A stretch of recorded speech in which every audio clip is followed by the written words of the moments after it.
Salut et bienvenue pour ce nouveau numéro du Vape Show en compagnie. Ça commence par rigoler.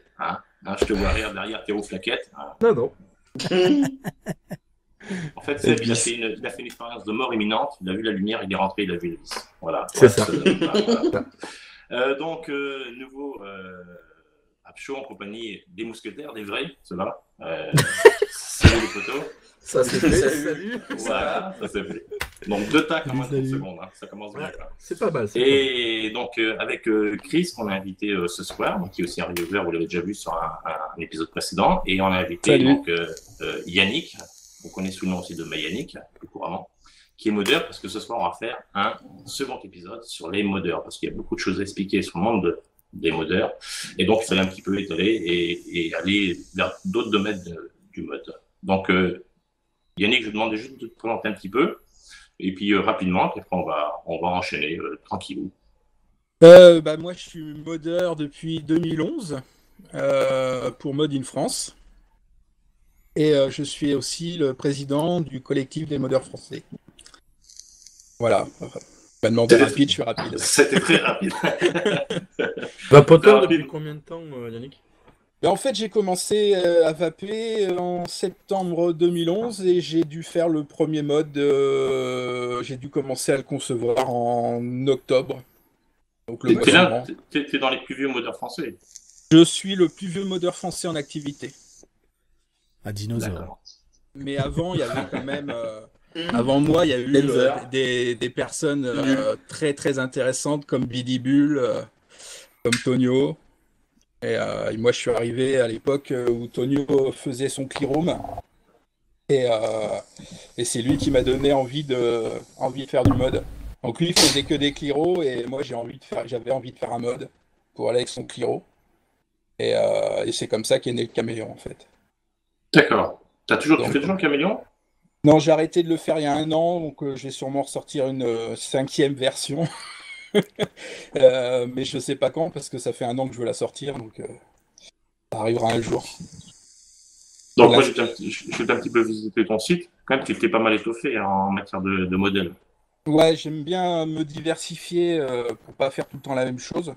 Et j'aime bien aussi que mes modèles, ils durent dans le temps. Donc le Gecko, par exemple, il a bientôt 2 ans.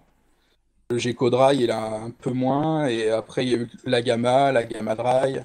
Alors, pour préciser, quand tu dis un Gecko Dry ou la Gamma Dry, c'est un mode avec un dripper incorporé. Voilà, ça ressemble à ça, en fait. Mode hybride. Ouais, voilà. Le top 4 du mode sert aussi de plateau pour le dripper. Voilà, donc tu dévisses ton caps. En fait, ça, c'est l'ATO, quoi. L'ATO, le mode. Il n'y a pas de connecteur. Il n'y a pas de connecteur. Voilà, mode hybride. Ça vient à la mode, ça. On trouve maintenant chez les grosses industries, entre guillemets. Bah ouais, mais moi, tu vois, il a 2 ans. Hein. Ouais, je crois que ce mode hybride, ça fait quand même un moment. Moi, j'en ai vu passer il y a un bon moment aux États-Unis, notamment. Il y a quelques-uns qui en fabriquent qui sont très très bons, mais ça fait un moment quoi que eux ils ont un engouement pour ce type de mode là, ces modes hybrides. Bah, ça fait un bail. T'as une super conductibilité parce que t'as pas le connecteur 510, c'est très compact, tu gagnes en longueur et c'est hyper rigide, hyper solide parce que voilà, c'est incassable quoi. Et après en termes de look, du coup, tu t'accordes parfaitement quoi. Du coup. Voilà. Forcément, il n'y a pas de gap, il y a pas de c'est pas forcément assorti comme il faut. C'est flush. Bon, l'inconvénient évidemment, c'est que bon, celui-là c'est un dripper, tu peux pas mettre un Otato dessus quoi. Et ouais. Et après, donc j'ai sorti la Gamma. Qui est un mode un peu plus gros, et sur le même principe, il existe en version hybride, avec Il n'y aurait pas possibilité, parce que justement, par rapport à ce que j'ai vu là-bas aux États-Unis, de créer, peu importe pour quel mode qui à la base est hybride, un CAPS, quand tu viens enlever l'ATO propriétaire, que tu vises dessus pour pouvoir monter peu importe quoi dessus, quoi. Je veux dire comme ça. Bon. C'est ça. Voilà. Ça, c'est Oui, c'est un DC tank. Hein. C'est un tank avec un cache-laiton. D'accord. Donc, ok. Donc c'est des pièces que tu fabriques aussi. T'es pas. Ouais, là, tu vois, c'est un kit complet où il y a les deux, quoi. D'accord. Ça, c'est pareil. Hein, ça fait un ensemble qui est assez sympa, quoi. Petite question, personnellement, qu'est-ce que pour toi, puisqu'on s'est posé la question, nous, parce que je voulais rajouter par rapport à ce qu'a dit Hervé en début de vidéo, qu'on s'est rendu compte qu'il y avait un sacré engouement pour le monde des modeurs, d'où aussi le numéro 2. Nous, on s'est posé la question, qu'est-ce qui rentre dans l'appellation modeur? Est-ce que on comprend que ceux qui font de manière artisanale? Est-ce qu'on comprend ceux qui font aussi ou qui vont faire de l'industrialisation? Est-ce qu'on comprend modeur, c'est celui qui fait que la création? Qu'est-ce qui, pour toi, à ton sens à toi, rentre dans l'appellation modeur? Pour moi, tous ceux qui font du mode sont des modeurs, c'est-à-dire ceux qui les dessinent, ceux qui les fabriquent, sont des modeurs. Donc si tu es designer, concepteur, fabricant, tu es modeur. Si tu es artisan, si tu es industriel, tu es modeur. Je vois pas pourquoi on irait faire une distinction entre celui qui ne fait que la conception et qui fait sous-traiter, et celui qui va faire la conception et la fabrication. Parce qu'à ce moment-là, si on retire les industriels de l'appellation modeur, il reste plus grand monde dans le monde, quoi. Parce que du coup, pour toi, par exemple, je prends un exemple puisque je connais bien cette marque, Inokin sont des modeurs. Bah oui, c'est des modeurs, qu'est-ce que tu veux dire de plus? Fabrique des modes, c'est des modeurs. D'accord. Pour toi, c'est, voilà, à partir du moment où tu sors un mode, t'es modeur, peu importe. Oui, je vois pas. Façon, je vois pas pourquoi on irait dire que, je sais pas, Imeo de Golden Creek est un modeur alors qu'il fait tout sous-traité. Et pourquoi on n'irait pas dire que Inokin ou Smoketech ne sont pas des modeurs alors que c'est leur société qui fabrique? C'est vrai que dans l'inconscient collectif, je pense, quand moi j'entends modeur, j'imagine, c'est pas péjoratif, le gars qui est dans son petit atelier, plus ou moins pro, qui fait ses modes tranquillou, mais c'est vrai que dès que tu entends un petit peu industrialisé, etc., c'est vrai que je sais pas, ça pour moi, je sors un petit peu. Je me définis comme un artisan modeur. Comme il y a un artisan boulanger ou un artisan boucher. Parce que je suis un artisan modeur. L'amalgame, il se fait parce que le terme modeur à l'origine, il vient naturellement de la technique utilisée. C'est-à-dire que le mot modeur est apparu lorsque des gens ont commencé à utiliser des objets, ils les ont détournés pour créer ce qu'on appelle des modes. Modifiés. Des lampes torches, des boîtes, peu importe. C'est ça d'où vient le nom modeur à l'origine. Donc c'est vrai que c'est l'artisanat pur et dur. C'est pour ça. Mode, ça veut dire modifié. Modifié. Quand je veux provoquer un peu, je dis que Lego est un mode de 510. Puisque Lego, c'est jamais qu'une 510 avec une plus grosse batterie où on a modifié le connecteur, mais on a gardé le connecteur 510. Bon, c'est un peu de la provocation, mais c'est vrai que pour moi, un modeur, c'est une société, une personne, un individu, une société qui fabrique des modes. Et après, on peut définir un modeur industriel ou un modeur artisan. Donc, artisan modeur ou modeur industriel, peu importe, mais ça reste des modeurs. Fabriquer un mode, t'es modeur. Point. Voilà. À partir du moment où tu conçois un mode, à partir du papier, par exemple, tu deviens clairement un modeur.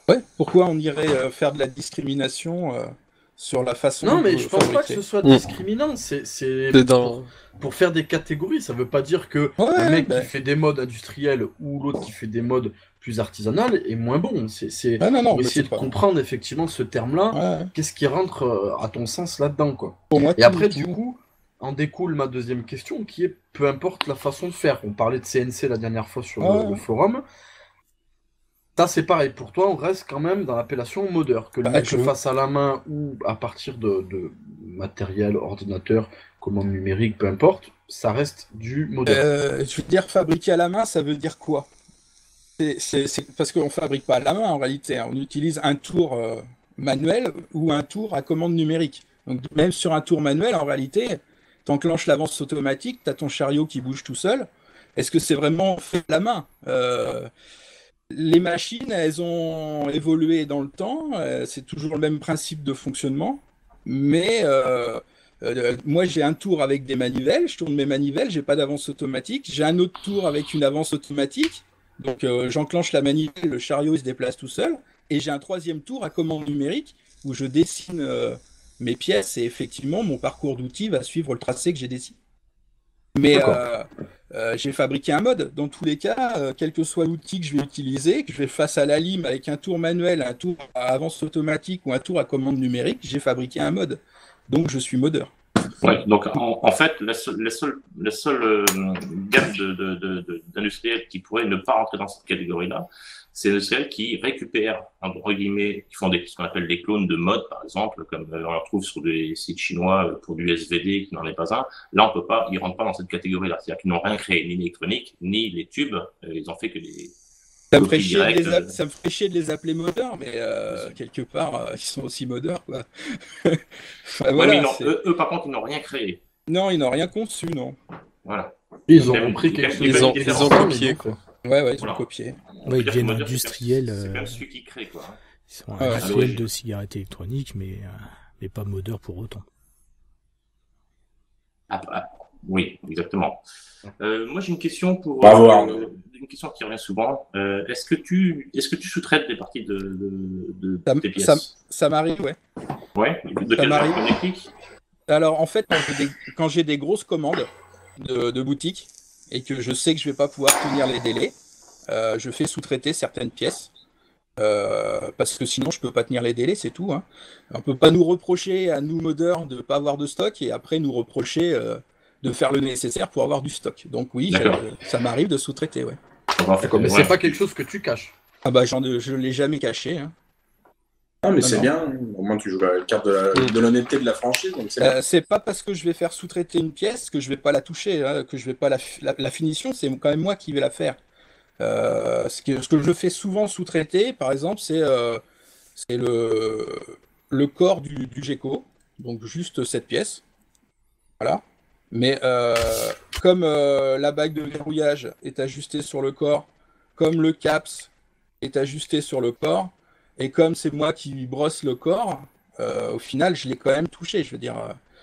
Mais c'est vrai que quand j'ai des grosses commandes, j'hésite pas à commander 50 ou 100 tubes de gecko pour pouvoir assurer mes délais, quoi. Là, il y a un contrôle qualité, néanmoins, même si tu fais sous-traiter certaines pièces. Même si je fais fabriquer une pièce, je vais de toute façon la finir moi-même. Après, ça veut dire quoi faire sous-traiter? Si je prends le cas de Sébastien qui était chez vous la semaine dernière, lui, quand il fabrique ses steampunk, il utilise des bouchons de tuyauterie, de robinetterie pour faire ses caps. Donc il achète une pièce qui est déjà filetée, qui fait déjà la bonne longueur, sur laquelle il se contente de faire la cylindricité du caps. C'est pour ça qu'on voit qu'il y a quelques facettes sur ces caps, de faire le perçage et de mettre son connecteur. Ouais, il utilise un produit qui est déjà manufacturé. Il utilise un produit qui est déjà en partie fait. Alors, on sorte de sous-traitante. On n'appelle pas ça de la sous-traitance. C'est pas de la sous-traitance. Ce que j'ai dit, ça c'est difficile. Imagine, Seb voudrait enlever ce côté-là, que tu dis, effectivement, d'acheter ces matériaux, parce qu'on en avait parlé, effectivement, il nous a expliqué qu'il achetait et qu'il servait des tubes pour la plomberie. Ouais. Je sais pas que je suis pas d'accord avec toi, mais s'il voulait l'enlever, c'est quand même difficile. Mais il a aucune raison de l'enlever. Ah ben tout à fait, parce que c'est vrai que c'est peut-être le temps que tu prendrais à fondre tes tubes et tout. Putain, moi j'utilise des vis, je vais pas m'amuser à fabriquer des vis. Ouais. Il y a des vis au standard. Il y a des vis au standard sur le marché, je prends des vis au standard. J'utilise des joints, je vais pas m'amuser à fabriquer des joints, j'achète des joints tout faits.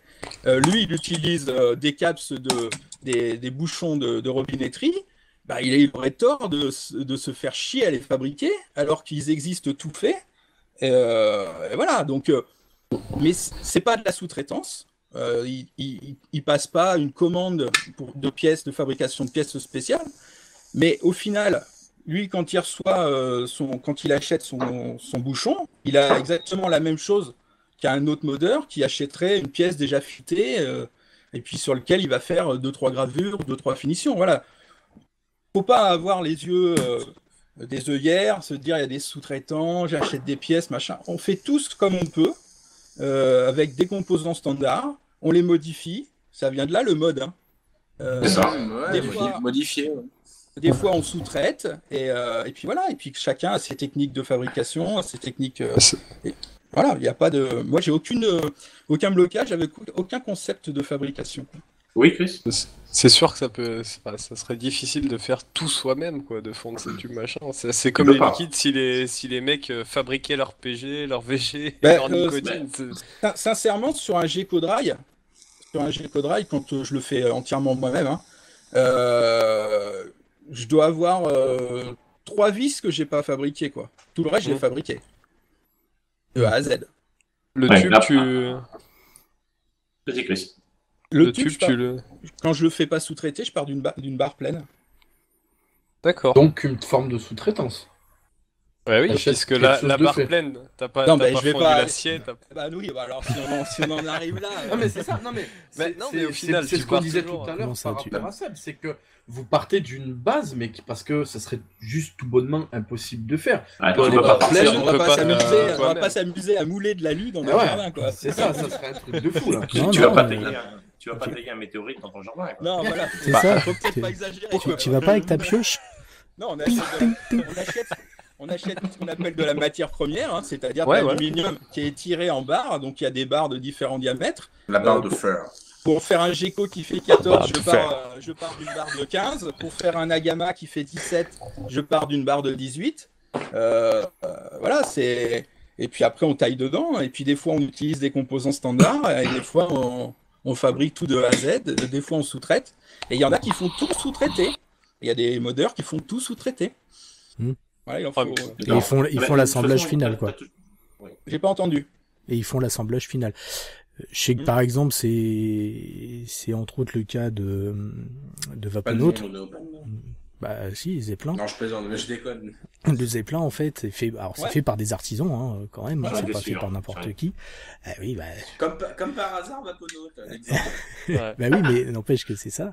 Il fait fabriquer les différentes pièces et après, il va faire les finitions et l'assemblage final. Allez, tiens, un drip tip.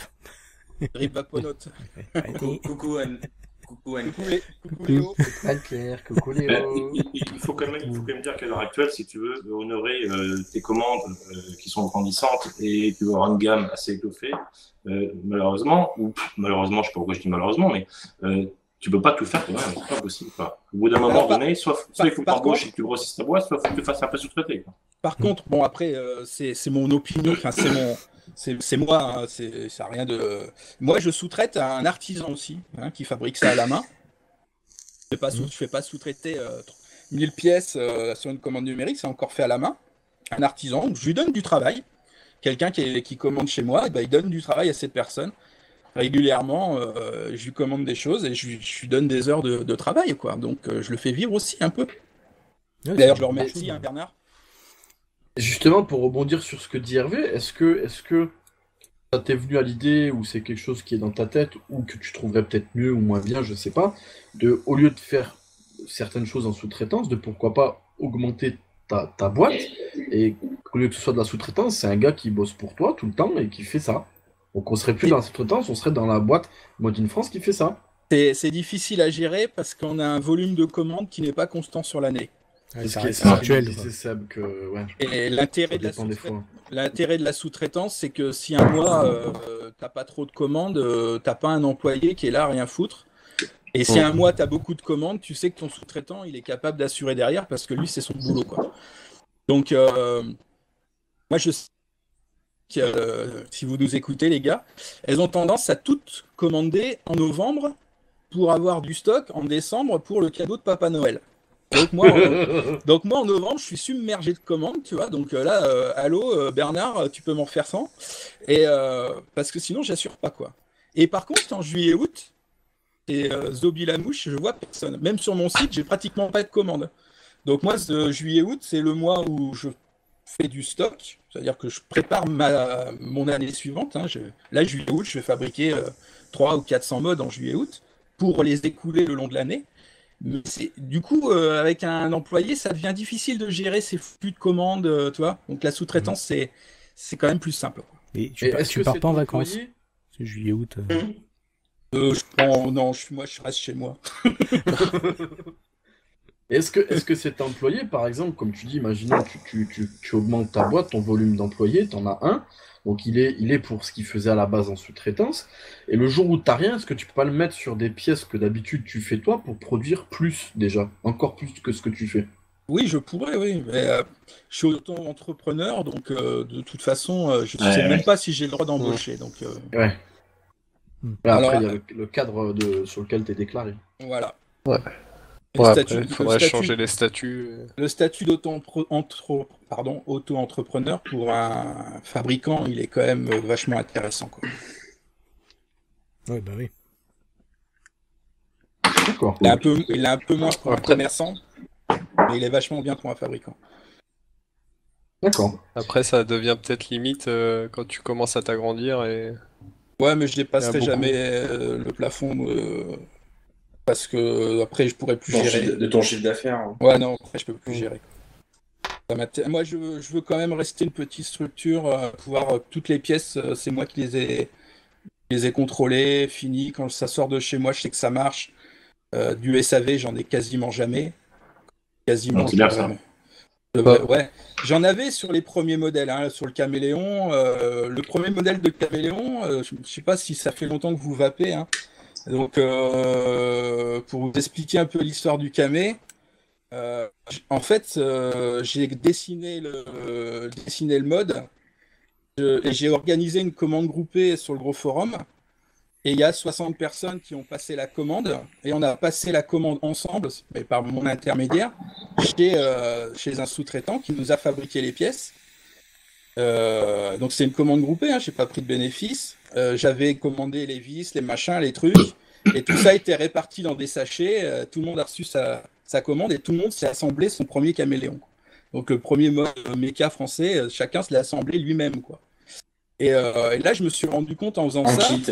Ouais, il était vendu en kit, 38 € à l'époque. Hein. Ikea. Donc il y avait un super tuto pour le faire. Donc chacun se l'est assemblé. Et là, c'était vachement intéressant comme. J'avais pas du tout l'intention de devenir modeur à l'époque. Hein. Pour moi, c'est un one shot, quoi. C'était pour me marrer, quoi. Et là, les gens, ils ont assemblé leurs trucs. Et là, j'ai vu des trucs, mais des trucs mais incroyables, quoi. Des erreurs de montage et tout. Et là, tu te rends compte que vendre un truc en kit, c'est quand même vachement dangereux. Et puis alors, tu as des défauts qui apparaissent forcément. Donc, c'est vachement intéressant parce que ça te permet de faire évoluer ton produit assez rapidement, en fait, pour supprimer les défauts. Et au bout de la 3e version, il n'y avait plus de problème de fiabilité, ça fonctionnait parfaitement. Et depuis, j'ai plus d'emmerde, quoi. 90% des pannes se trouvent entre le mode et la chaise. Hein. Ouais, voilà, c'est ça. Ça, c'est l'informatique. Ouais, normalement, c'est l'informatique, ouais. C'était la vape libre, hein. C'était vraiment la vape libre à l'époque, quoi. C'était un mode en die, quoi. Excusez-moi de détourner une expression, messieurs. De toute façon, c'est moi qui présente, je fais ce que je veux. Nous t'en prie. Arnaud ? Non, j'ai dit je t'en prie. Arnaud ? Quelqu'un a des petites questions à poser avant qu'on parle peut-être du collectif ? Ouais, j'ai encore une ou deux questions, moi. Je t'en prie. Je t'autorise. Concernant tes modes, bien entendu, et d'une manière générale, ta vision par rapport aux modeurs français, même de l'étranger, qu'est-ce qu'un bon mode de modeur pour toi ? Un mode qui marche. Voilà, c'est tout. Non, mais c'est déjà bien. Parce que là, en fait, si tu veux, je vais rebondir sur un truc qu'on entend beaucoup, nous, où effectivement, moi, pareil, je me pose la question. Donc, il n'y a rien de péjoratif ou de négatif dans ce que je vais dire. J'ai eu la chance de connaître, comme je disais tout à l'heure, Seb, Jules Naïs. Je connais d'autres modeurs un peu moins bien qu'eux, mais tu as des modes où tu as effectivement un look, une esthétique, enfin quelque chose que tu reconnais assez facilement de par son apparence. Et tu en as qui appellent certains modes, ils disent c'est con, c'est juste un tube. Ouais. Comment tu peux, tu vois, parce qu'effectivement, je rejoins, je suis pas en train d'être méchant avec tes modes, pas du tout, mais ton mode effectivement est un tube. Qu'est-ce qui en soi fait qu'il est meilleur que un mode avec des décos ou moins bien? Qu'est-ce qu'un bon mode, en fait? Le choix des matériaux. Chaque métal, chaque alliage métallique a des avantages et des inconvénients. Par exemple, pour parler du connecteur, moi, tu vois, je suis comme Seb, hein, j'utilise des connecteurs chinois, c'est pas moi qui les fais. Hein. Moi, je l'aime bien, ce connecteur Made in China. Ça fait mal au cœur, hein, des Made in China, mais moi, je le dis, hein, je l'aime bien. Il est en laiton. Je trouve que le laiton, pour un connecteur, par exemple, c'est très bien, parce que c'est une matière qui est assez ductile, c'est-à-dire assez souple. Pour bien épouser, quand on vient visser, ça va bien faire le contact entre les deux connecteurs mâles et le connecteur femelle. Du coup, il a cet avantage de bien faire le contact et de pouvoir s'écarter un petit peu, tu vois, un petit peu souple. Donc, si tu as un connecteur qui est un peu trop gros ou un connecteur un peu trop petit, il va toujours s'adapter. Et ça reste assez solide pour un connecteur. Après, si tu prends de l'inox, tu as quelque chose qui va être plus rigide. Mais qui va rien apporter de plus parce que finalement la solidité du laiton est suffisante. Donc je me dis que le laiton ça reste ce qu'il y a de mieux. Par exemple le contacteur au centre qui moi fait aussi contact avec l'AQ de l'autre côté. Je vais enlever le ressort. Il est en laiton également, mais pour éviter l'oxydation au niveau du contact, il est en laiton nickelé. Donc tu vois là c'est juste une question de protection contre l'oxydation. Ça évite d'avoir à nettoyer ou à polir son laiton tous les 3 jours parce qu'il s'oxyde. Le tube, il est en aluminium parce que l'aluminium est un excellent conducteur électrique. C'est le 4e meilleur conducteur après l'argent, l'or et le cuivre. Nettement meilleur que le laiton, l'inox ou le titane. Et la vis qui est au fond, qu'on va pas voir là, elle est aussi en laiton nickelé pour assurer un bon contact avec l'AQ, avec une protection pour l'oxydation. Mais ça, c'est ma vision de mon mode.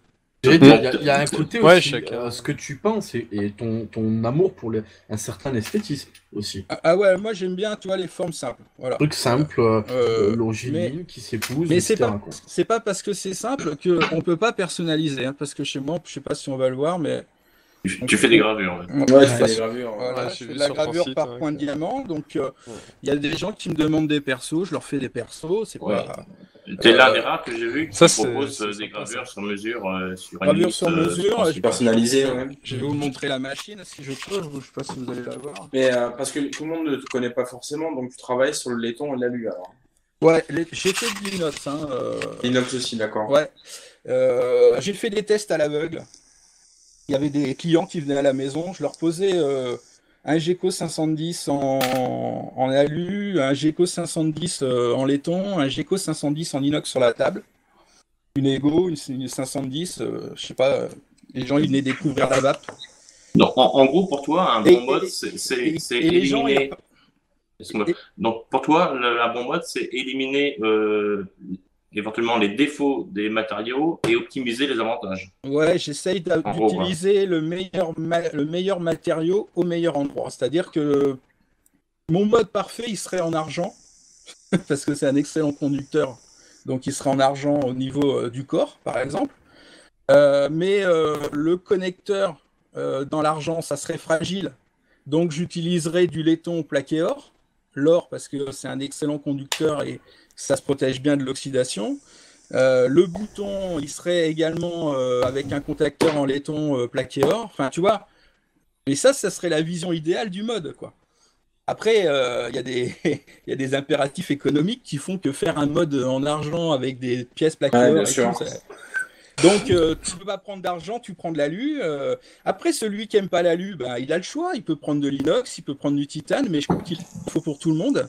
Et bon, il y a des gens qui vont me dire j'aime pas l'alu parce que ça se raye. Il y en a qui vont me dire j'aime pas l'inox parce que c'est trop lourd. Et c'est ça qui fait la diversité de la vape. Et c'est ce qu'on aime dans la vape, hein, c'est qu'on a tous des goûts différents. Ouais, tout à fait. Sur les 6 on est là, il n'y en a pas 2 qui utilisent le même matos, je suis sûr. Donc, il y a des chances quand même qu'on ait le même matos, quelque part chez nous. Mais je sais pas, tu vois, si, Chris. Bah, moi, je l'ai toujours pas, j'ai pas le retour. Hein. Je suis toujours là. Si tu entends Nono. Quentin. D'ailleurs, j'ai le nouveau Pad 10 là en laiton. Ça va, beaucoup mieux. Il utilise le même connecteur. On a aussi, calme-toi, je sais. Alors moi, ces connecteurs, je les modifie quand même pas mal, hein, parce que je vire le joint d'origine pour en mettre un à moi, plus rigide. Je vire le plot central pour en mettre un à moi aussi, qui a une meilleure conductibilité. Et je refais le filetage, parce que des fois, il est un peu foireux, quoi. Et une fois que tu gardes, quoi. Ouais, en fait, ce qui m'emmerde à faire sur un connecteur, c'est pas le filetage, c'est les petites rainures pour faire passer le flux d'air. Parce que là, il faut sortir la fraiseuse et tout, c'est casse-couilles. Donc moi, en fait, je garde que ça, quoi. Et moi, j'aurais une petite question. Vas-y. Donc tu fais des mods depuis longtemps. Est-ce que tu exportes à l'étranger? Est-ce que tu envoies à l'étranger? Ouais, beaucoup, ouais. Beaucoup. Alors, je sais pas comment, parce que je me suis inscrit sur aucun forum étranger, j'ai jamais communiqué. Mais ouais, je vends pas mal en Russie. En Russie, ils aiment bien les modes laitons, les drailles. Les clients de mode de modeur fouillent beaucoup. Hein. Ouais, voilà, ils trouvent toujours. J'ai une grosse clientèle Singapour, Malaisie. À vue de nez, sans donner de chiffres financiers, c'est combien de pourcents à peu près de tes ventes? Pas beaucoup, 10% peut-être, mais pas plus. Hein. Ouais, c'est déjà pas mal. Ouais, un artisan français. Non, mais c'est-à-dire que moi, j'ai jamais cherché à vendre à l'étranger. Ouais.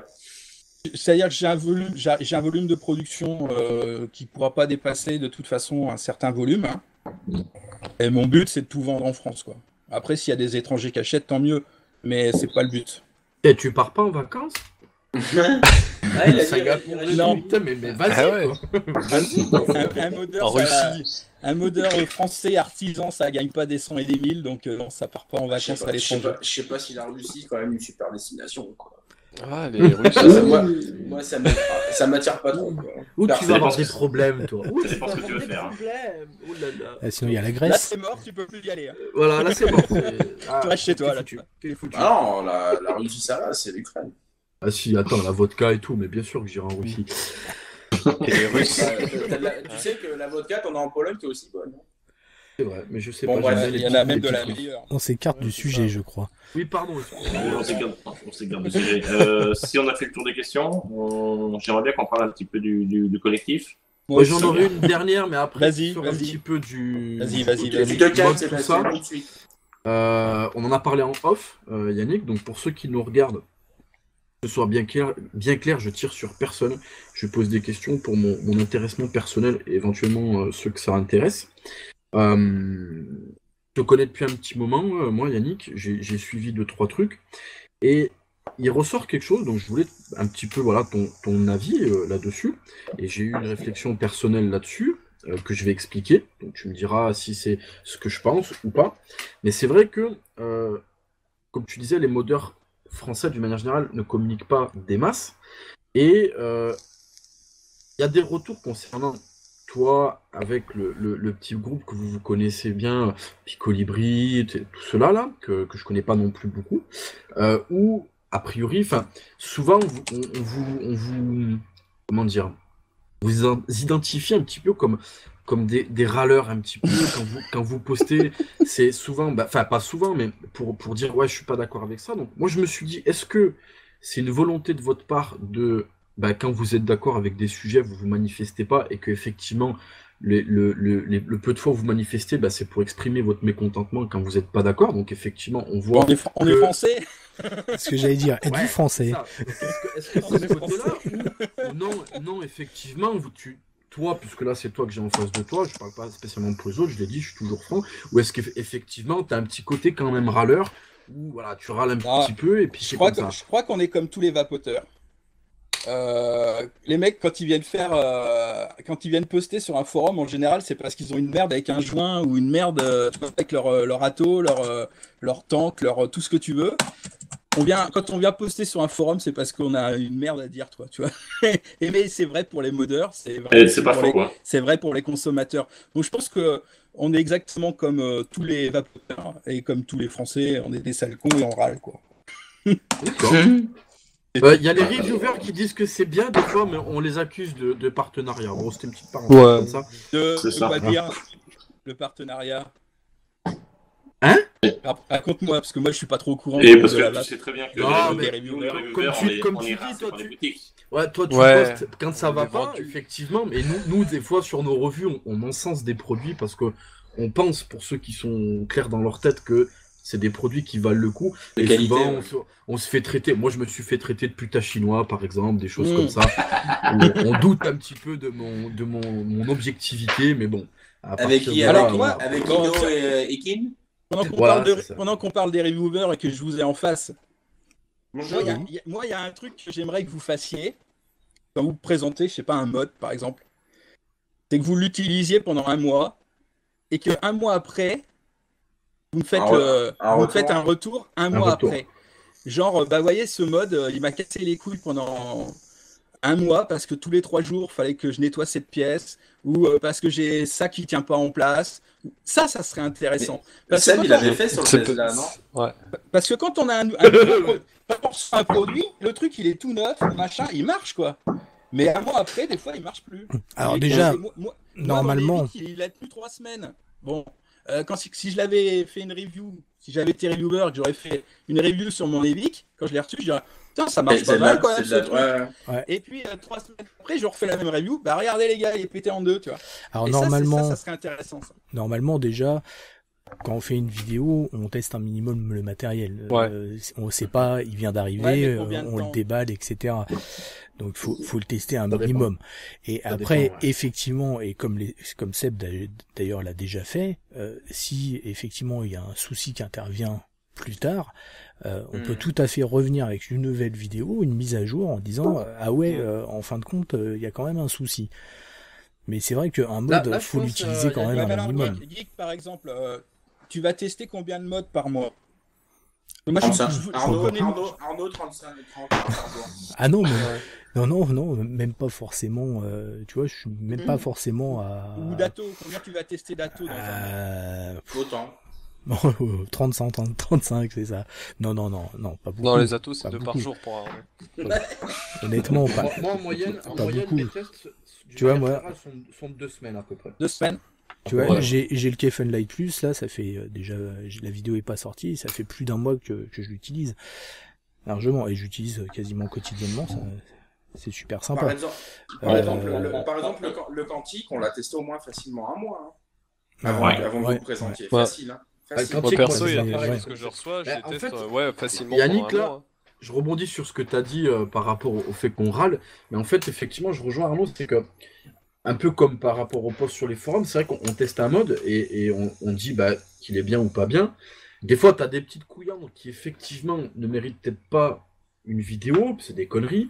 Par contre, effectivement, tu as des modes où à l'usure, on se rend compte que, il y a vraiment un souci sur ça ou ça. Il y a vraiment quelque chose. Et là, du coup, on refait une vidéo. Ce que j'ai fait pour le Tesla. Après, je ne l'ai pas fait pour d'autres parce que j'ai pas eu plus de problèmes que ça, comme tu le dis. Mais après, est-ce que c'est aussi le fait que on connaisse un petit peu le monde de la vape, comme tu le dis, des fois, t'as le ressort qui s'abîme un petit peu, ou le truc qui se patine. Mais c'est vrai que pour nous, ça nous paraît logique qu'un mode, des fois ça se patine, tu le nettoies un petit peu et tu le refermes. Mais je pense, pour chacun ici présent, ça ne mérite pas de faire une revue juste pour ça. Et aussi pour la bonne et simple raison qu'il y a un manque de temps. Comme tu disais, on teste combien de choses. C'est vrai que moi, il y a des modes que j'utilise perso. Donc il y a les revues, le côté revue, puis ceux que j'utilise vraiment quotidiennement, mais effectivement on enchaîne un petit peu les tests et on manquerait éventuellement de temps. Mais personnellement, quand il y a vraiment une grosse merde comme le Tesla, je dis pas que le Tesla est une grosse merde, j'ai eu un gros problème avec. Effectivement, là je refais une vidéo. Non, mais dans l'absolu, Yannick, il a un peu raison aussi. Ah non, bien sûr. Il a raison.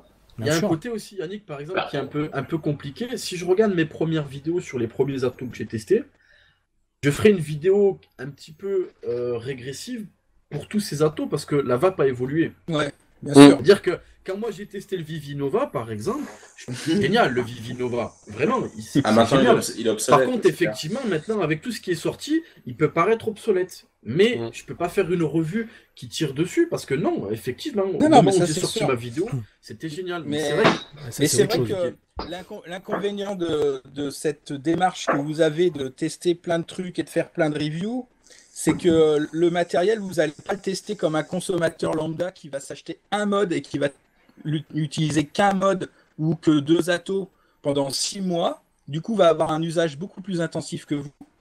Et c'est là côté qualité du produit, c'est-à-dire son côté, ça va pas tomber en panne. C'est pour ça justement que quand on a du matériel, on a tendance à le décortiquer de façon parce qu'on n'a pas le temps justement de le tester sur 6 mois. Donc on va tout le décortiquer pour dire attends. Peut-être que ça c'est fragile, peut-être que ça l'est pas. Il y a eu un mode, on a lu un moment avec une collection, on en a parlé, on a dit attention, c'est fragile. Le premier qui a eu le problème après dans le temps l'a annoncé. Non mais c'est ça, l'exemple on n'a pas intervenu dessus parce que ça a été déjà fait par un de nos cas, par exemple. C'est ça, l'exemple même du quantique, qui est l'exemple de ça, c'est ça, c'est que le quantique, moi je l'ai testé longtemps avant, j'étais en projet de ça, quand les mousquetaires l'ont testé, on l'a dit. On a dit à la marque, attention, la connectique à lui nous paraît peut-être un peu fragile. Et effectivement, dans le temps, on a eu raison, il l'a modifié. Il y en a qui ont eu des problèmes, d'autres non. Et c'est vrai qu'il y a ce côté-là où effectivement, on sait qu'on va pas avoir le matériel, qu'on va pas l'utiliser tous les jours pendant un an, mais on essaie d'analyser effectivement tel et tel point qui pourrait être un plus ou un moins, effectivement. Mais on a toujours quand même un minimum de temps quand même d'essai. On reçoit un mode et on fait une revue le lendemain. Non. Après, c'est vrai qu'on a tendance à être plus pointilleux. Peut-être à chercher les... On va des fois chercher la petite Est-ce que quand vous faites... On est en train de parler de vous, hein, vous parlez de moi, les gars. C'est vrai, le sujet, c'était... Non, mais moi, ça m'intéresse aussi, parce que je regarde pas trop les reviews, parce que moi, vous savez, je bosse le soir, j'ai envie de faire autre chose que de retourner dans le monde de la vape, donc c'est vrai que les reviews, je les regarde pas trop, donc ça m'intéresse aussi de discuter avec vous. Est-ce que quand vous constatez un souci sur du matériel, est-ce que vous contactez le fabricant pour lui dire est-ce que ça serait pas amélioré? Est-ce qu'il y a un retour entre vous et les fabricants? Sur certains matériels, oui. Chacun fait à sa manière. Maintenant, on se heurte à un problème que tu as eu, Hervé, il n'y a pas très longtemps, concernant des liquides, où tu as des marques qui sont intelligentes et qui prennent nos remarques, comme on le dit, de manière constructive. C'est-à-dire on dit ça, c'est de la merde, il faut que ce soit changé. Le fabricant, il s'arrache pas les joues en disant c'est un enfoiré, c'est un enfoiré. Il dit ouais, ok. Je prends l'exemple encore une fois, une marque que je connais bien, Inokin. J'ai présenté en premier en France le 134 et j'ai dit effectivement, peut-être qu'il faudrait garder le look, mais faire un truc plus petit parce que ça plairait. Alors je sais pas s'ils avaient eu l'idée avant ou pas, mais quelques mois plus tard est sorti le 134 moyen et mini.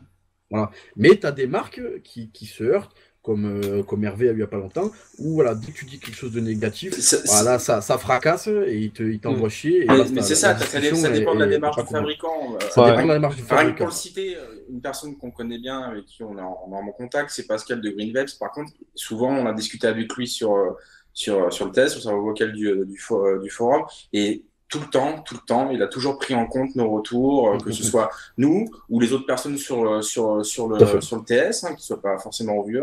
Donc voilà, ça dépend de la démarche des fabricants. Les fabricants, ils s'en foutent, ils mettent leurs produits, et puis même s'il y a des retours négatifs, ils s'en foutent, ils veulent absolument produire.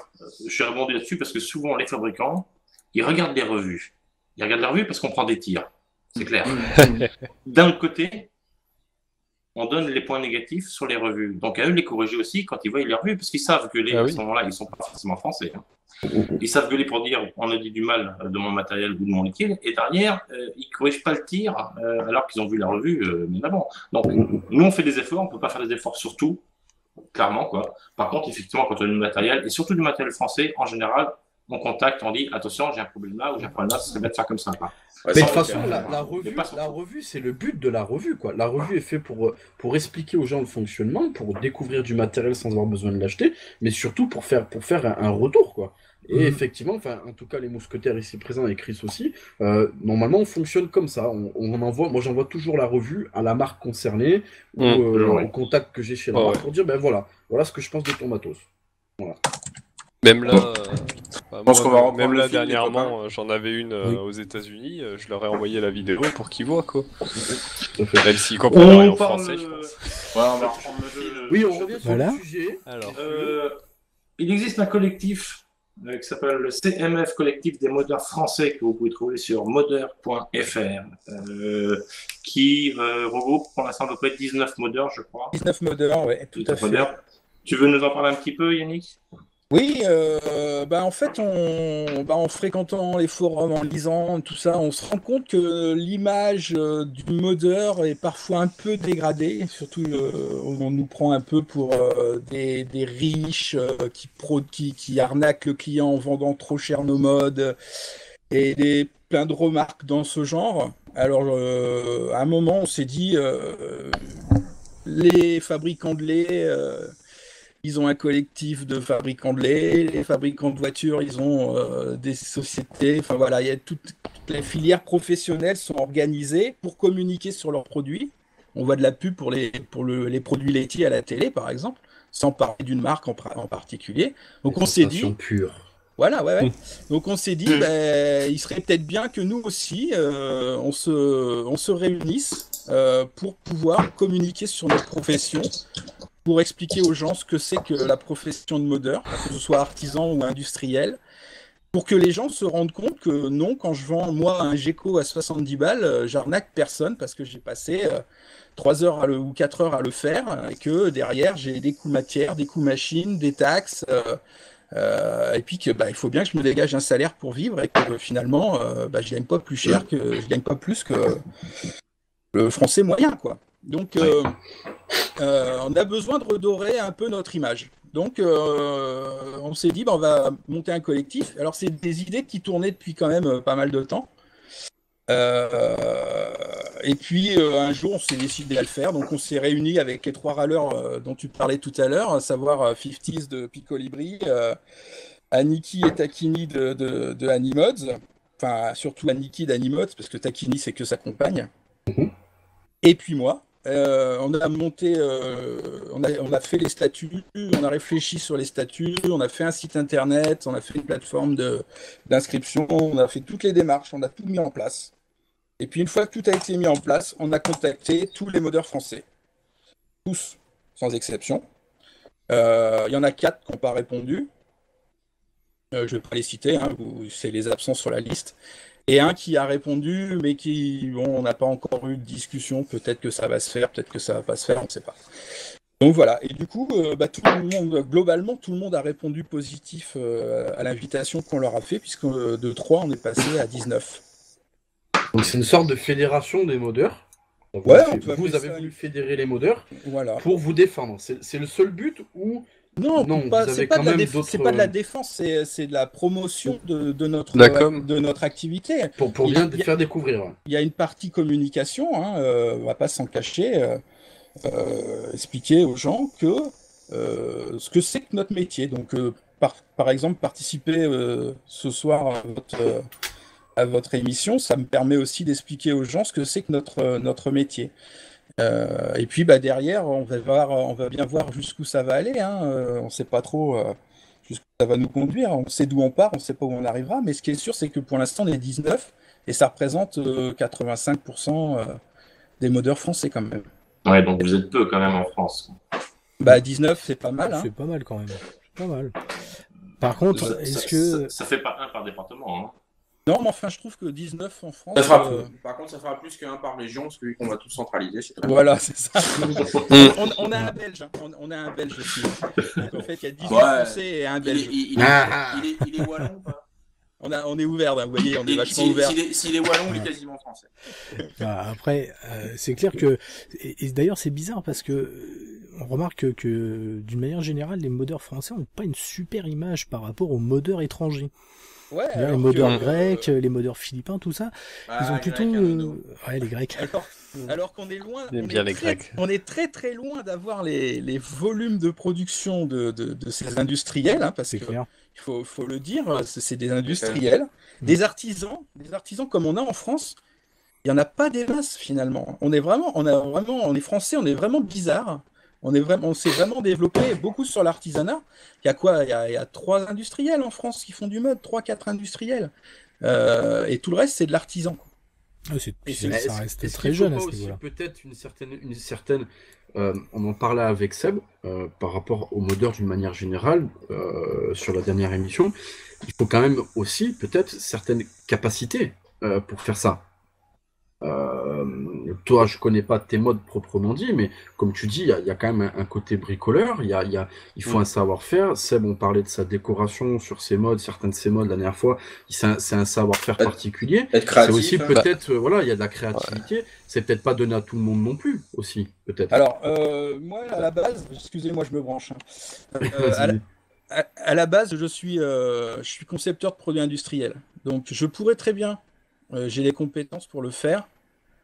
Vous m'entendez toujours, hein? Oui. Je pourrais très bien dessiner des plans, cotations et tout le truc, l'envoyer à une sous-traitance et me faire 2000 modes et les distribuer sur la planète entière. C'est pas quelque chose qui me serait impossible. C'est juste que moi, j'ai pas envie de ça.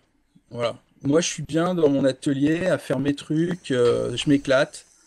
Et j'ai pas envie d'avoir le stress d'une sous-traitance, j'ai pas envie d'avoir le stress d'une série de pièces qui arrive et qui est foireuse et qu'il faut renvoyer, ou que certains, quand ils les reçoivent, ils les vendent quand même, et puis après ils envoient un correctif. Enfin, non, ça me correspond pas, mais je comprends très bien que des industriels aient envie de le faire, par contre, hein, mais ça correspond pas à ma personnalité à moi. Je pense qu'en France, on a des industriels qui seraient très bien capables de faire des grosses séries. Le problème, c'est qu'on va être beaucoup plus cher qu'un Grec, on va être beaucoup plus cher qu'un Chinois, donc c'est difficile.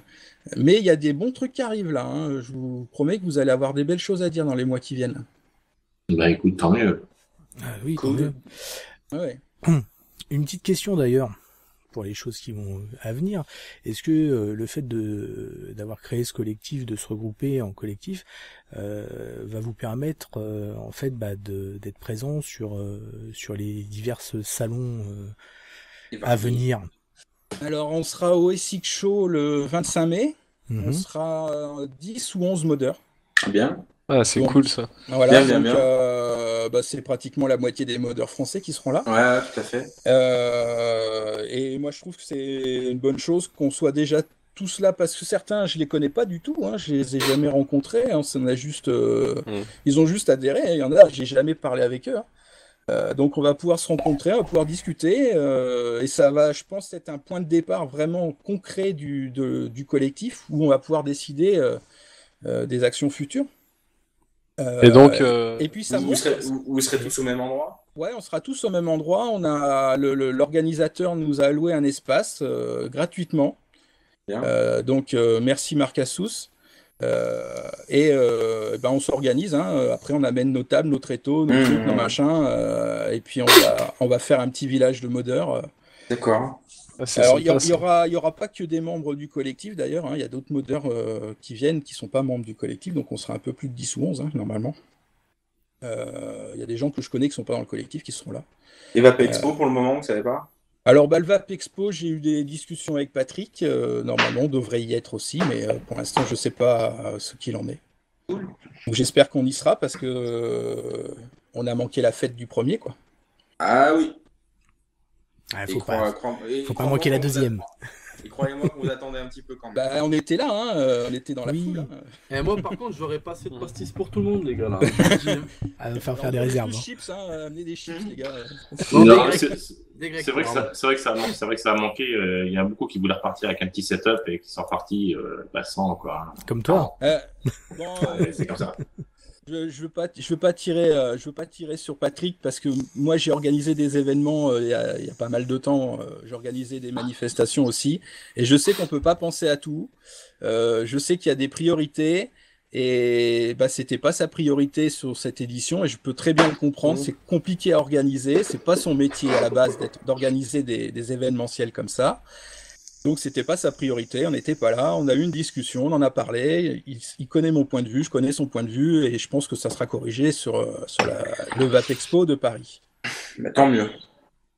Sur ces bons points positifs, parce que je crois qu'on a vu plein de points positifs, et moi je suis bien content d'avoir fait cette petite émission numéro 2 sur les modeurs. Au revoir Hervé.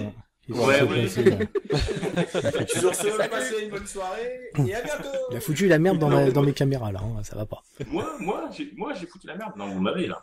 Oui, là, ouais. Mais du coup, on n'est plus passé pareil, c'est ça. On remet un petit coup de punch sur le FVI rapidement. Le manifeste toujours à signer. Donc toujours, vous savez qu'en ce moment, il y a une action qui va être menée qui s'appelle la Bullbox. Bullbox. Très important. Quelqu'un a des infos, parce que moi, c'est vrai que j'ai pas le temps de trop glaner dessus. Quelqu'un qui va en parler rapidement. Qu'est-ce que tu veux comme info?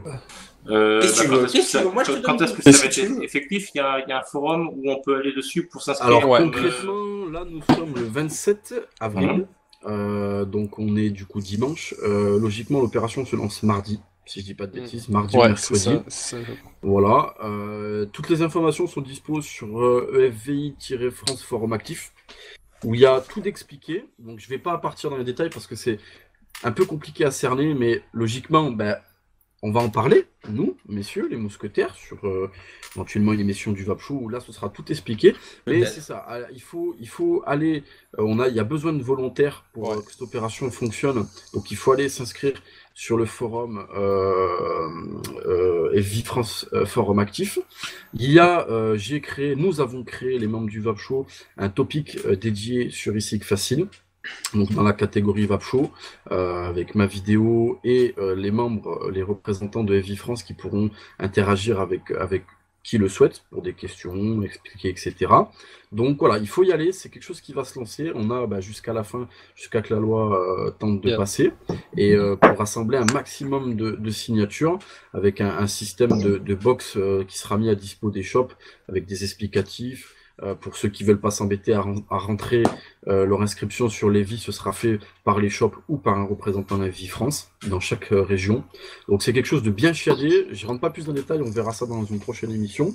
Et sinon, allez sur ce forum-là, venez sur ICIG Facile ou nos revues respectives qui en parlent pour donner des informations, vous mettre en relation. Mais surtout, allez sur le forum EVI France, forum actif. Vous serez pris en charge, tout vous sera expliqué et ce sera cool. Non, mais ça va super important la Bullbox, parce que c'est vraiment ça qui va faire décoller les signatures. Non, mais c'est dans les boutiques. C'est dans les boutiques que sont les vapoteurs. Bien sûr. Les vapoteurs. Les forums, tout ça, ça représente rien. Donc la Bullbox, allez la chercher, allez la déposer, faites signer, rentrez les signatures. C'est encore aberrant de voir sur des shops physiques et internet à l'heure actuelle aucune mention sur ce manifeste à l'heure actuelle. Mais moi, pour réagir à ça, je suis inscrit là sur le forum, j'ai commencé la chasse aux boutiques. Et en fait, je me suis rendu compte que les boutiques, elles sont pas contre. Elles ne savent tout juste pas que ça existe, le FVI. Tout à fait. Est-ce que même les boutiques savaient qu'il y avait comment ça s'appelle, une directive qui était passée? Alors, ils en ont entendu parler. Il y en a, ils savent même pas. Pas tous, quoi. Moi, sur déjà sur ma région, là, c'est une aberration. C'est une aberration que des shops qui vivent de l'ICIG ne savent pas au courant que quelques autres risquent de couler leur shop, quoi. Leur business, c'est quand même un truc de fou. Franchement, sur 12 boutiques qu'on a déjà recrutées là vers chez moi, il y en a peut-être au moins la moitié qui ne savaient pas que le FVI existait et la directive, non, pareil, mais c'est une super idée. C'est une super idée. Franchement, moi, je suis hyper confiant. Et c'est cool. Comme moi, je vois, par exemple, mon boss, il connaissait les vies. Je lui dis, écoute, tu vas faire cette opération. Je fais, va t'inscrire sur le forum. Dans l'espace de 5 minutes, il y était. Il m'a dit, c'est bon, on fait, quoi. Il n'a pas photo, quoi. Non, mais c'est vrai, Yannick a raison. Les vapoteurs, ils sont dans les boutiques, quoi. C'est là qu'il faut aller les chercher, quoi. C'est clair. 9% du marché sur Internet, 91% dans les boutiques physiques et les bureaux de tabac. Mais par contre, il ne faut pas que ça se cantonne qu'à la France. Il faut que les autres pays qui participent le fassent aussi. Je crois qu'il y a l'Angleterre qui va le faire. Voilà, c'est ce que je te parlais, les détails, tu verras, on en parlera avec un représentant de France. Il y a une émulation qui va se mettre en marche. Il faut. Voilà, ça va. Normalement, en fait, c'est un gros coup de pied dans la fourmilière. J'ai recruté au Luxembourg. Ça va le faire. Monter ça, ouais. Mais ce sera le sujet d'une prochaine émission. Exactement. Pour nous, l'EVI, ça a été un modèle. Quand on a vu l'EVI se mobiliser contre une directive européenne, on s'est dit, putain, nous, avec nos modes, on est concernés par la directive européenne. Demain, on va peut-être nous interdire de fabriquer des modes. On va peut-être nous demander de déposer les modèles 6 mois avant leur sortie. Mais ça va tuer notre business. Et c'est en partie parce qu'il y a eu l'EVI qu'on s'est mobilisé, qu'on a monté le collectif. Et l'EVI il faut y aller, il faut aller chercher les bullbox, il faut absolument faire la tournée des boutiques, il faut faire poser ces bullbox dans les boutiques, il faut faire le boulot, les gars. Si chacun fait ce boulot, regardez la pétition de l'EDUS, c'était 50 000 signatures, il n'y a pas de raison qu'on n'y arrive pas avec Lévy, il y a 2 fois plus de vapoteurs que l'an dernier. C'est clair. Et il faut pas s'arrêter. Il faut pas s'arrêter à la petite rainure verte en bas. Hein. Il faut dépasser le score. Il faut faire 2 fois plus que ce qu'on doit faire. C'est 1 million en Europe. Oui, vous remarquerez quand même, il y a un on petit pourrait sursaut, avoir les 1 million en France. C'est pour ça que Seb, il a raison d'être optimiste. Il y a un sursaut depuis à peu près 3 semaines. Depuis que c'est arrivé en boutique. Je sais pas si c'est déjà arrivé en boutique. Hein. Ici, moi je suis aussi membre de la FIVAP. C'est la FIVAP qui m'a payé. Et on a pris 2%. Et il y en a dans toutes les boutiques de la FIVAP. Et en fait, moi, pour m'expliquer, parce que c'est vrai qu'il y en a beaucoup qui ont été surpris par ma réaction par rapport à Lévy, que ce soit des youtubeurs, des shops que je connais bien, etc. Moi, j'ai toujours été confiant. Pourquoi ? Parce que, je l'ai dit, je te rejoins Yannick sur ce que tu as dit tout à l'heure, le français, d'une manière générale, est un râleur. Le français est un peu con sur certains sujets. Et par contre, je doute pas du fait que quand il faut tabasser, il faut répéter. Et il faut que ça rentre dans l'esprit collectif. L'esprit collectif est très dur à toucher. On le voit avec les revues, c'est quelque chose de très dur. Tu as beau montrer des trucs en vidéo avec des preuves, t'en as 60% qui ne te croient pas. Voilà, tu peux prouver que 1 + 1 est égal 2. T'en as toujours qui vont dire ah mais non, t'es sûr que ça fait pas 11. Voilà. Et donc par rapport à Lévy, moi j'ai toujours été confiant parce qu'il nous reste un certain temps. Et je me suis dit à force de matraquer, il y aura une prise de conscience. Logiquement, on y arrivera. Ce qu'il faut comprendre, c'est que là, on est en train de parler de Lévy et les gens qui nous regardent, ils ont déjà signé Lévy. C'est ce que j'allais dire. C'est sûr. Ceux qui n'ont pas signé Lévy, c'est ceux qui sont des clients des shops physiques, qui ne foutent jamais les pieds sur Internet, qui regardent jamais des reviews sur YouTube, qui vont jamais sur les forums. Et c'est 90% du marché. Donc, clair. Nous, ça y est, on a fait les 9% du marché, c'est fait. Les 9000 signatures qu'on a aujourd'hui, c'est les 9% du marché. Si on fait les 90 autres % du marché, eh ben, tu multiplies par 10, on arrive à 90 000 signatures. Donc si ça bouge dans les boutiques, on va à 90 000. Ça ne s'arrête pas à 50 000, on va à 90 000. Non, mais c'est pour ça qu'elle arrive à prénommer cette opération. Et comme on dit, on rentrera vraiment dans les détails. Il y aura une émission spécifique. Il y a une montée en puissance. Mais de toute façon, moi, je mobilise sur Internet, ça mobilise. Enfin, je dis je suis pas membre de Lévy, mais je me sens concerné par la communauté. Non, mais t'as raison. Ils font du super boulot. Ils se déplacent. Toi, ils seront au SIG Show. Ils étaient au VAP Expo. Ils communiquent. Maintenant, les gens qui sont sur Internet, ils sont au courant, et c'est aux gens qui sont sur Internet maintenant de bouger leur cul, d'aller voir les shops, de faire le boulot, d'aller leur dire, écoutez, il y a ça, il faut le faire. Et si tout le monde fait sa petite part de travail, d'aller voir là où les boutiques physiques qui sont à côté de chez soi, ça va bouger. On arrivera à 90 000. Tout à fait. J'ai entendu des gars dire que Lévy c'était mort, c'est pas vrai. Non. Surtout qu'il y a des... Et on peut avoir des belles surprises, je pense. Moi je suis sûr qu'on peut exploser le nombre de signatures. Ah non, mais moi je disais perso, après peut-être que je me trompe, début de l'été, tout se passe bien, on y est. Pour la France. Oui. Et puis bon, honnêtement, enfin voilà. En France, il y a suffisamment de monde sur Internet, effectivement, qui critique, etc. Donc j'espère que ces mêmes personnes, vont faire ce qu'il faut et se bouger pour une fois dans le bon sens au lieu de cracher sur les autres. Oh oui. C'est là qu'on va voir. C'est là qu'on va voir ceux qui en ont et ceux qui en ont pas, quoi. Parce que c'est pas le tout de râler. Faut bouger aussi. On cherche d'ailleurs des volontaires pour l'Essonne. Gros territoire. Donc on a vraiment besoin. Il y a beaucoup de shops. Donc non, mais des volontaires. Je suis inscrit. Je suis inscrit. Je me suis proposé en dispatcher. Donc on a besoin de volontaires. Venez, bienvenue. Je serai en loup. Je serai en loup, moi. En loup solitaire. C'est quoi ça? Moi, je suis un simple volontaire parce que j'avais déjà un dispatcher à côté de chez moi. Donc tu es un loup itinérant, je crois, un truc comme ça. Ouais. Non, moi je le dis clairement pour ceux qui poseraient la question, je ne participerai pas de manière loup ou dispatcher, parce que pour ceux qui me suivent sur mes revues, vous l'avez compris, je passe souvent des coups de gueule et il n'y a pas trop de boutiques autour de moi. Et Il y en a pas mal avec qui je me suis fâché. Parce que je pensais sur des produits de merde, des arguments marketing de merde, et on n'est pas très copains. Voilà. Monte un shop dans le camp, des nudistes. C'est une idée. Mais ceux-là pourront pas signer, ils ont rarement leur papier sur eux. Mais non, mais un stylo. Ça peut aller très vite. Hein. Bon, bref. Moi, je prends l'exemple d'une collègue et de moi. Là, en 2 jours, on a récolté 12 boutiques. Quoi. Bravo. En 2 jours. Monsieur. Donc. Voilà. Tout le monde joue le jeu. On est 2 millions de vapoteurs en France. De toute façon, on arrive pas à une émission qui est prévue là-dessus, les gars. Tout à fait.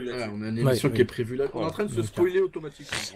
Oui, effectivement. Bah, tu me réinviteras, je t'en parlerai. Oui, c'est ce qu'on fera. Bon, arrête de spoiler. Sinon, Arnaud va passer des heures à monter tout ça. Le jour de la faute de toute manière. On va se faire des bisous. Hein, merci. Ouais. Merci de m'avoir laissé parler du collectif. On a besoin aussi que vous en parliez, les gars, hein, comme de Lévi. On défend une certaine forme de vape aussi, on défend la diversité. Donc on a besoin que vous parliez de nous un peu de temps en temps. Hein. N'hésitez pas. On compte sur vous. Sur ce, je vous souhaite tous une bonne vape, une bonne nuit, hein, parce qu'il est tard maintenant. Et puis on se dit à très bientôt, parce que ça m'a vendu la mèche. Et puis Chouguette, je t'attends à la maison. Hein. Eh bien, écoute, prépare le pastis. Voilà. Allez, salut à la prochaine. Salut les gens. Ciao. Salut. Ciao.